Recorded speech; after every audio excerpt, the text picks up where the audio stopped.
दोस्तों, आज की कहानी है बेटा बहू के होते हुए भी सास ससुर खाना क्यों बनाते हैं। दोस्तों, कहानी शुरू करने से पहले अगर आपने हमारे चैनल को सब्सक्राइब नहीं किया है तो सब्सक्राइब कर लीजिए ताकि आपके पास पहुंचे हर नया वीडियो। वंदना बेटा, आज तुम्हारी मम्मी के घुटने और पैरों में बहुत ज्यादा दर्द हो रहा है।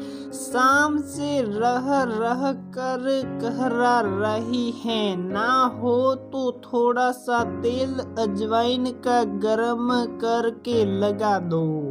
मोहन लाल जी ने बहुत झिझकते हुए बहू से कहा, पापा उन्हें सो जाने दीजिए, सो जाएगी तो आराम मिल जाएगा। मैं भी बहुत थक गई हूँ और मुझे भी बहुत जोरों की नींद आ रही है। वंदना ने लापरवाही से कहा। और देवांश कहाँ है? मोहन लाल ने आशा भरी नजरों से कमरे के दरवाजे की ओर निहारते हुए देखा। पापा वो भी तो ऑफिस करके थक ही जाते हैं। मम्मी के दर्द का क्या, जब देखो तब होता रहता है। इतना कहकर वंदना ने अपने कमरे का दरवाजा अंदर जाकर बंद कर लिया।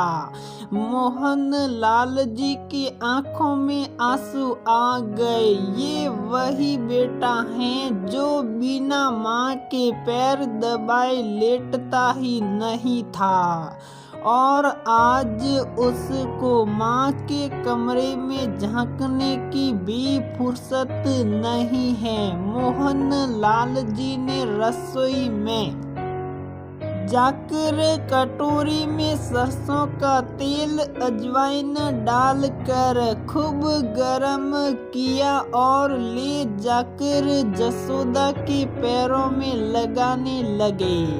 अरे क्या कर रही हो तुम? मुझे तुमसे सेवा करवाने का पाप लगेगा क्या? मुझे नरक में डालना चाहते हो? जसोदा ने जल्दी से पैरों को सिकोड़ लिया।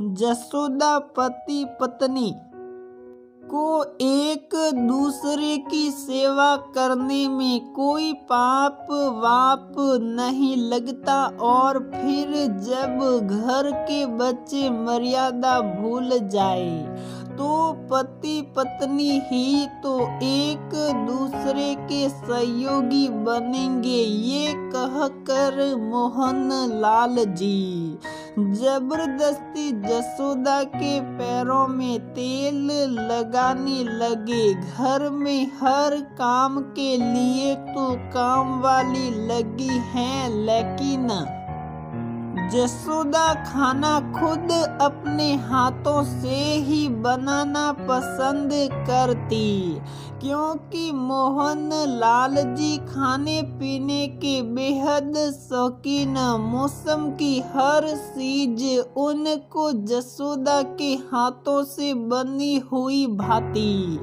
पति का प्यार कह लीजिए या शौक, उसे खाना अपने हाथों से बनाने में ही सुकून मिलता।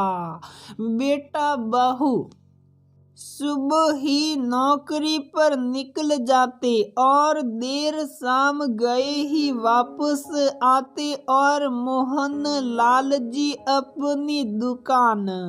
तो फिर पूरे दिन घर की जिम्मेदारियां भी जसोदा ही संभालती। अब शरीर भी ढलना शुरू हो गया तो थकान तो हो ही जाती और कभी कभी पैरों का दर्द बहुत जोर मारने लगता।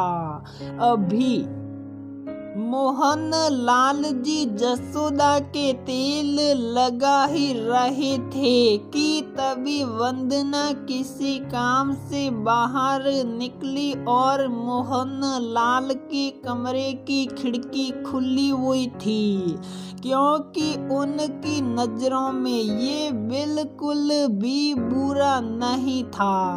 वंदना को मोहन लाल का जसोदा के इस तरह तेल लगाना देखकर बड़ा अजीब सा लगा। मम्मी, आपको पता, पापा तो मम्मी की सेवा कर रहे थे। वंदना अपनी मम्मी से बोली, तो इसमें बुरा ही क्या है?